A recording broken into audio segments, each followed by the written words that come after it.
جواب دیجئے. کسی نے پوچھا ہے مفتی صاحب, جواب نہیں دیں گے. آپ سے جمعے میں سوال کیا تھا کہ اللہ تعالیٰ نے قرآن میں شیطان کو جب اس نے سجدے سے انکار کیا تو اس کو کہا وہ تھا ہی نافرمانوں میں, یعنی پہلے سے ہی نافرمان تھا. میں نے اس کا جمعے میں بھی جواب دیا تھا. وَكَانَ مِنَ الْكَافِرِينَ کا مطلب ہمیشہ یہ نہیں ہوتا کافرین میں سے تھا. کانا بمانا سارا بہت کثرت سے استعمال ہوتا ہے. اس کی مثال ایسے ہے, سارا کا مطلب وہ نافرمانوں میں سے ہو گیا.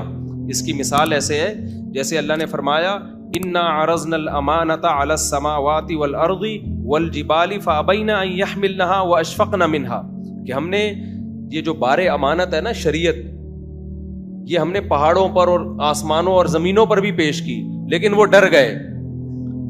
انسان نے اس پیشکش کو قبول کر لیا. آگے اللہ تعالیٰ فرماتا ہے انہو کانا ظلومن جہولا, وہ ظالم بھی اور جاہل بھی تھا. اگر کانا کا ترجمہ یہ کیا جائے کہ وہ ظالم بھی تھا اور جاہل بھی, تو کیا انسان ظالم اور جاہل تھا؟ یہاں کانا کا مطلب ہے سارا. وہ بار امانت تو اس نے قبول کر لی, قبول کرنے کے بعد وہ ظالم بھی ہو گیا اور جاہل بھی ہو گیا. ظالم کا مطلب عمل میں بھی گڑبڑ کی اس نے اور علم بھی حاصل نہیں کیا. جیسے وہاں کانا سارا کے معنی میں ہے تو یہاں کیوں نہیں ہو سکتا؟ کچھ لوگوں کو ویسے ہی شوق ہوتا ہے اعتراض کرنے کا. السلام علیکم حضرت داڑھی کی, اچھا کچھ لوگ ایسے اعتراض کرتے ہیں کس کوئی مولوی اس کا جواب نہیں دے گا, دیکھنا. حالانکہ سارے مولوی اس کا جواب دے رہے ہوتے ہیں. کوئی مولوی تم کو یہ نہیں بتائے گا جو میں بتا رہا ہوں, سارے مولوی بتا رہے ہوتے ہیں. وہ کوئی مولوی یوں نہیں, یہ منجن ہے مارکیٹ میں بکتے ہیں. اچھا کچھ لوگ یہ ایسے کہتے ہیں مولوی لوگ ایسے کہتے ہیں, حالانکہ مولوی لوگ ایسے کہہ نہیں رہے ہوتے. اب ایک صاحب ہیں, انہوں نے کہا مولوی کہتے ہیں تراویح کے بغیر رمضان کا روزہ بھی نہیں ہوتا, حالانکہ مولوی ایسا نہیں کہتے. سارے مولوی کہتے ہیں تراویح الگ عبادت ہے, رمضان کا روزہ الگ. نیچے لوگ کہتے ہیں ہاں مولوی تو بڑے نالائق ہوتے ہیں, ایسی ایسی باتیں کرتے ہیں. سب مولوی ایسے کہتے. ایک نے کہا سب مولویوں نے منجن بیچا ہوا ہے, قبلہ اول بیت اللہ ہے, حالانکہ سوری قبلہ اول بیت المقدس ہے, حالانکہ قبلہ اول تو بیت اللہ تھا. ابے پاگلو, اول جو ہے نا یہ امر اضافی میں سے ہے.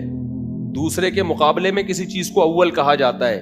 تو نبی صلی اللہ علیہ وسلم نے شروع میں چونکہ بیت المقدس کی طرف رخ کر کے نماز پڑھی ہے, اس کے بعد بیت اللہ کی طرف, تو اس لیے اس دوسرے عمل کے مقابلے میں بیت المقدس کو اول کہا جاتا ہے. آدم علیہ السلام اور ابراہیم علیہ السلام کے نظریے کے مطابق نہیں اول کہا جاتا. تبھی قرآن کہتا ہے وما جعلنا, وہ کیا ہے وہ جو ہے نا, حضرت انس رضی اللہ تعالیٰ عنہ فرماتے ہیں کہ میرے علاوہ روئے زمین پر کوئی بھی زندہ نہیں ہے جس نے دونوں قبلوں کی طرف رخ کر کے نماز پڑھی ہو. حضرت انس بن مالک کی عمر بہت لمبی تھی, تو وہ جب بوڑھے ہو گئے تھے نا, انہوں نے کہا تھا کہ وہ اصحاب رسول جنہوں نے دونوں قبلے کی طرف رخ کر کے نماز پڑھی ہو, بیت المقدس بھی اور بیت اللہ بھی, تو میرے سوا کوئی بھی زندہ نہیں ہے ان صحابہ میں سے. تو دونوں قبلوں میں ان کی مراد کیا تھی؟ دوسرا قبلہ بیت اللہ اور پہلا قبلہ بیت المقدس. تو وہ جو لاس میں جو بیت اللہ بنا ہے نا, اس کے مقابلے میں ہم بیت المقدس کو قبلہ اول کہتے ہیں. اول اور ثانی امور اضافیہ میں سے ایک دوسرے کے مقابلے میں. تو کسی نے یہ بھی منجن بیچا ہے کہ مولوی لوگوں نے منجن بیچا ہوا ہے کہ قبلہ اول ہمارا بیت المقدس تھا, حالانکہ قبلہ اول تو اصل میں ہمارا بیت اللہ تھا. تو جب آپ کیڑے ہی نکالنے پر آ جاؤ نا, کسی قوم کی دشمنی ہو جائے آپ کو, تو بس پھر پھینکتے رہو بیٹھ کے. اور آپ کے بے وقوف مریدین بھی مانجا لپیٹنے کے لیے بیٹھے ہوئے ہوتے ہیں. وہ یاد ہے نا ہمارے ایک ٹیچر, یہ ہمارے اسکول میں, اللہ معاف فرمائے, ٹیچروں کے بارے میں ایسی بات کرنی نہیں چاہیے. ہمارے اسکول میں ایک ٹیچر تھے, وہ جب بھی آتے اپنی تعریفیں شروع کر دیتے. میں ایسا ہوں, میں بہت قابل ہوں, میں نے یہاں سے پڑھا, میں نے وہاں سے پڑھا.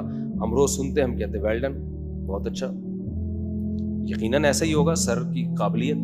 دوسرے دن تیسرے دن یہ جو رافع واسع ہیں نا, ان کے ابا میرے کلاس فیلو ہیں, ان سے بھی پوچھ لینا, وہ بھی بتائے گا کہ صحیح, کیونکہ یہ لپیٹنے کا انہوں نے ہی شروع کیا تھا ان کے ابا نے. پھر وہاں سے سب طلبہ نے کاپی کیا. وہ عارف صاحب نہیں ہے, تو وہ میرے کلاس فیلو 9th میں نا, تو سب سے پہلے انہوں نے لپیٹنا شروع کی. تو وہ میں بتاتا ہوں وہی پورا واقعہ, وہ گواہ ہے اس پر, آپ اس سے بھی پوچھ لو, وہ کہے گا یہ بالکل صحیح کہہ رہا ہے. تو وہ روزانہ اپنی تعریفیں کرتے ہیں, میں بہت قابل استاذ ہوں. ایسی تعریفیں کرتے کہ 2 دن ہو گئے, 3 دن ہو گئے, 4 دن ہو گئے, وہ ایسا اپنے آپ کو بنا کے پیش کرتے کہ باقی سارے ٹیچر کو کچھ بھی نہیں آتا, بس انہی کو سب کچھ آتا ہے. جب کافی دن ہو گئے نا, پھر ہم تھک گئے, نے کہا یعنی کچھ زیادہ ہو گئی ہے. آپ ہی ایک ٹیچر ہیں دنیا میں, آپ ہی کو آتا ہے پڑھانا, بھی آپ کو آتا ہے تربیت بھی آپ کو آتی ہے, کانفیڈنس بھی آپ میں زیادہ ہے, اور نیک بھی آپ سب سے زیادہ ہیں. جب بہت ہو گیا نا تو پھر جب وہ اپنی تعریفیں کرتے ہیں نا, تو یہ ہمارے جو کلاس فیلو نا عارف صاحب, میں نے دیکھا ایک دن ڈیسک کے نیچے نا بیٹھ کے یوں ڈیسک سر دیکھے بھی نہیں کیونکہ مارتے بہت تھے, وہ بہت سخت تھے وہ, تو یوں نا. میں نے کہا کیا کہہ رہے ہیں؟ لپیٹ رہا ہوں. یہ پھینکے جا رہے ہیں, ہم کیا کر رہے ہیں؟ لپیٹ رہے. اچھا پھر میں نے دیکھا سارے طلبہ نا شروع, جب وہ سر آتے اور اپنی تعریفیں شروع کر دیتے تو پوری کلاس مانجا نہیں لپیٹتے جیسے, بے پتنگ کا مانجا دیکھا ہے کبھی کیسے لپیٹتے ہیں یوں کر کے, تو وہ پھر وہاں سے نا یہ لپیٹنے کی ٹرم ہمارے اسکول میں مشہور ہو گئی. بھائی وہ پھینک رہا ہے, ہم کیا کر رہے ہیں؟ مانجا پھینک رہے ہیں, ہم کیا کر رہے ہیں؟ لپیٹ رہے ہیں. تو اللہ معاف فرمائے, ٹیچر کو ایسا نہیں کرنا چاہیے, لیکن ٹیچر کو بھی تو سوچنا چاہیے نا کہ بس کرو یار, آپ اپنی تعریفیں اس طور پہ تو نہ کرو نا کہ دوسرے سارے منجن بیچ رہے ہیں اور میں اکیلا ہی ہوں. ایک دن کیا ہوا, ہم بھی پھر ان کی تعریفیں سن کے شروع میں بہت متاثر ہو گئے, یار ٹیچر تو صرف یہی ہیں. وہ اتنے واقعات سناتے کہ اب دوسرے ٹیچروں کو نا ان سے جیلسی شروع ہو گئی, کیونکہ جب بھی کوئی دوسرے ٹیچر آتے ہم کہتے وہ سر وہ ہیں, اصل وہ ہیں. مجھے یاد ہے ایک دن ہمارے ایک ٹیچر کو غصہ آیا اور ڈنڈا اٹھا کے نا سب کو کوٹا انہوں نے, بولا پھر انہی سے پڑھو, مجھ سے نہیں پڑھنا. کیونکہ جب بار بار نا انہی کی تعریفیں طلبہ کر رہے, تو جیسے وہ بیچارے ٹیچر, اللہ اگر زندہ ہیں تو اللہ ان کی عمر میں برکت دے, دنیا سے چلے گئے تو اللہ مغفرت کرے, ٹیچر کی بے احترامی نہیں کرنی چاہیے. لیکن اسکالر کو, ٹیچر کو بھی تو یہ چاہیے کہ آپ ایسا امیج اپنا بنا کے پیش نہ کریں کہ لوگوں کو باقی سارے بے وقوف لگیں اور ایک آپ ہی لگیں دنیا میں عقل مند. آج یوٹیوب پہ ایسے اسکالرز ہیں کہ جب آپ ان کی تقریریں سنو آپ کو لگے گا یہی ہے دنیا میں, باقی سارے کیا کر رہے ہیں؟ منجن بیچ رہے ہیں.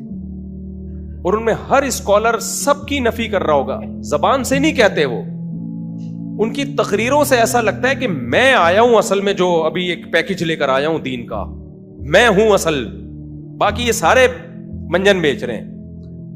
تو جب بھی کوئی ایسی تقریر آئے کریں نا, آپ نے کیا کرنا ہے؟ شروع اس سے وہ بھی ہو جائے گی, ایکسرسائز بھی ہو جائے گی آپ کی, اور متاثر بھی نہیں ہوگے. لپیٹنے کا عمل کیا ہوگا؟ شروع ہو جائے گا. بولے کہ پھینکے جاؤ. بھائی دنیا میں کوئی ایسا نہیں ہوتا کہ تو اکیلا ہی پیدا ہوا ہے اور باقی سارے بیکار ہیں. اسلام کیا اللہ 4-6 آدمیوں پہ ڈیپینڈ کر دے گا؟ بولو. اسلام آخری دین ہے, قیامت تک حفاظت ہوگی اس کی, کوئی نبی نہیں آئے گا. تو کیا ایسا ہو سکتا ہے کہ 4-6 مذہبی اسکالرز پہ اللہ اسلام کو ڈیپینڈ کر دے کہ جی 4-6 ہیں جن پر اب یہ صحیح دین ان کے پاس ہے؟ نہ 4-6 لاکھ 4-6 کروڑ تو ہو سکتے ہیں, وہ 4-6 افراد نہیں ہو سکتے. تو علماء, جو جمہور علماء جس طرف جا رہے ہو نا, اسی کو فالو کرنا چاہیے. تو 4-6 آدمیوں کی بات معتبر نہیں ہوتی. لوگ کہتے ہیں ہم دلیل کو دیکھیں گے کس کی, تو کیا بات ہے اللہ نے 4 آدمیوں کو دلیل سمجھا دی, 4,000 کو سمجھ میں نہیں آئی. ایسا تھوڑی ہوتا ہے.